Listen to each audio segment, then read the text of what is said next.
Meron kaming clip nung interview nyo nung 2023. And we would like to see kung ano ba kayo dati sa nakikita ko ngayon. Kasi as I see, lahat kayo parang established na kayo lahat eh. Kung titignan ko kayo ngayon isa-isa eh. Pero tignan natin. Oh, this was you in 2023. Mixed emotions. Sa totoo lang na nanalangin ako, Kuya Nelson. Nanalangin ako na maraming salamat. No other words. Hindi ko hiniling. Pero ipinagkaloob sa akin. That's why I am very, very thankful. Sa totoo lang, parang naging parang naging si Betty ako. Kung pwede kong ipagsigawan sa mga tao sa buong mundo na nakuha ko siya, gagawin ko. Pero at that time, mixed emotions. Grateful for everything. Maraming pasasalamat talaga sa Panginoon, sa GMA Network, sa Sparkle, because this is something that I've only prayed for in the past. And for it to become my reality ngayon. Naiyak po talaga ako. I'm always praying and waiting for my time. And I think ito na yun. Ito na yung pinto na inaantay kong bumukas for me. And when I pray to God about it, lagi kong sinasabi na, Lord, just give me one door. And I'll prove myself. Hindi ko to sasayangin. Wala din talaga sa loob ko na makukuha ko bilang isa sa mga sabi. Nagulantang ako sa laki ng responsibility and obligation. Kasi hindi siya basta-bastang character na gagampanan mo lang bilang on-cam. Kailangan mo siyang panindigan, i-own, kahit sa totoong buhay. Wala na daw. Wala na siya ngayon. Wala na. Grabe. Alam mo, lahat kayo niyan, you still look the same. Pero I can really sense some maturity talaga. Sa nakikita ko ngayon It's from the experience we gained. it's really from To be the honest, experience. Kuya Nelson, isi-share ko lang. Nung nag-dub kami ng ilang scenes na kailangan i-dub, grabe narinig ko yung boses ko, iba. Nakita ko yung the way ako kumilos, magbigay ng emosyon sa eksena. Sabi ko, hala, ibang-iba talaga. So parang nabataan ako sa sarili ko dun. So parang, What would you like to tell that Kelvin? parang hindi ko... Ganyan yung tanong. Ang gusto kong sabihin sa kanya, maraming salamat dahil ipinagpatuloy mo yung paniniwala mo sa sarili mo. Kasi kung hindi, malamang wala ka sa kinuupuan o kinalalagyan mo ngayon. And salamat sa tiwala. Angel? Hindi ko alam ba't naiyak ako. Sige lang.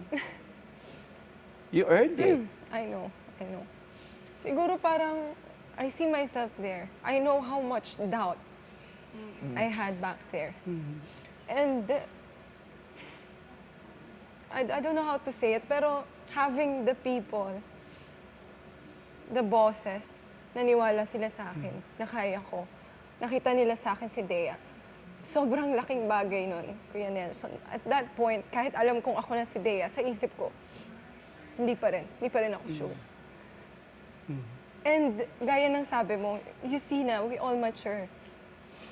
And nagpapasalamat ako kasi yun yung nabitbit ko from Encantadia. All the learnings, the wisdom, mas lalo kong minahal yung craft ko. Kasi even that time, hindi ko pa rin talaga alam kung anong ginagawa ko sa buhay ko. Kung bakit ako nandito. Kasi just like what I said, hindi ko po talaga pinangarap ng sobra mag-artista. Ilang beses ko sinubukang umalis. Pero lagi akong hinihila pabalik. And ito, sobrang laking harang na neto. This is actually sagot na to. Ito na yung sagot and hindi ko na kailangang mag-doubt. And kung may sasabihin ako sa sarili ko, 2 years ago, siguro na magtiwala ka sa sarili mo the way na nagtitiwala sa iyo yung mga tao.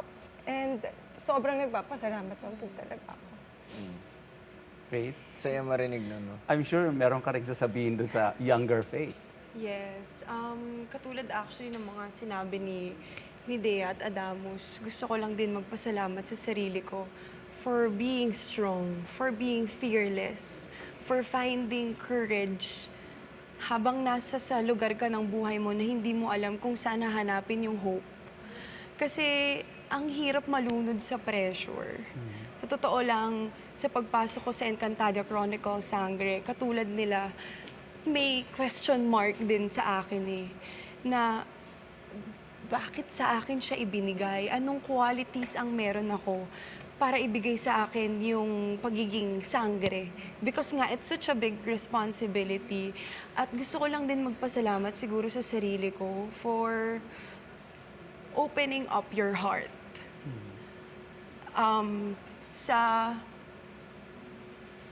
Dahil natuto ako na to connect with other people, to connect with co-sangres, because hirap ako eh. Hirap ako na makipagkaibigan, hirap ako na nabuksan talaga Why? yung puso ko. Why?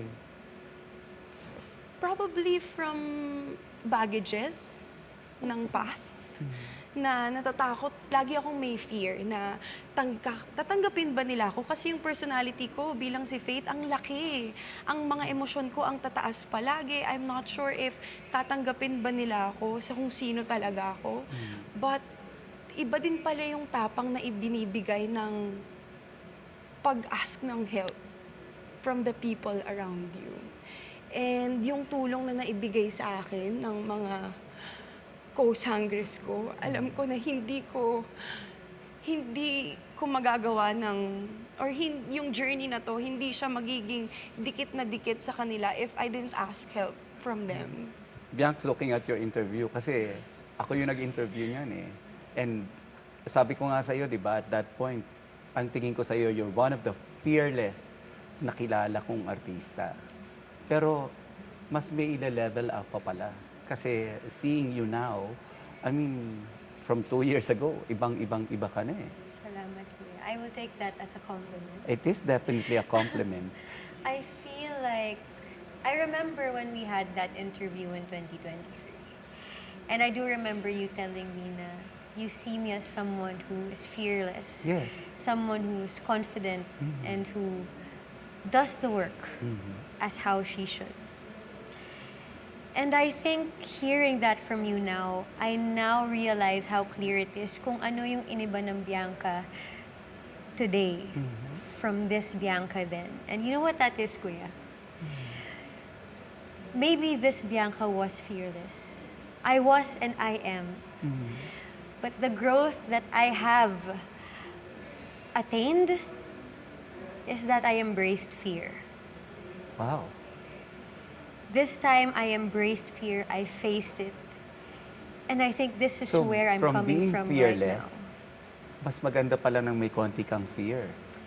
Opo, Kuya eh. Because Well, that's maturity. all my life, I did understand na marami akong kinakatakutan and that I had no choice but to be brave.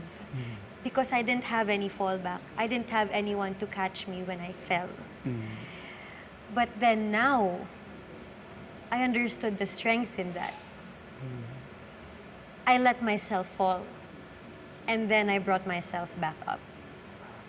And now, so I can say that when I do have my fears, and I will forever have fears, wala namang tao ang walang kinakatakutan. Pero strength for me, ang kaya kong harapin ng kahit na anong kinakatakutan ko dahil alam ko na yun ang lakas ko. Very well said. Ang lalim.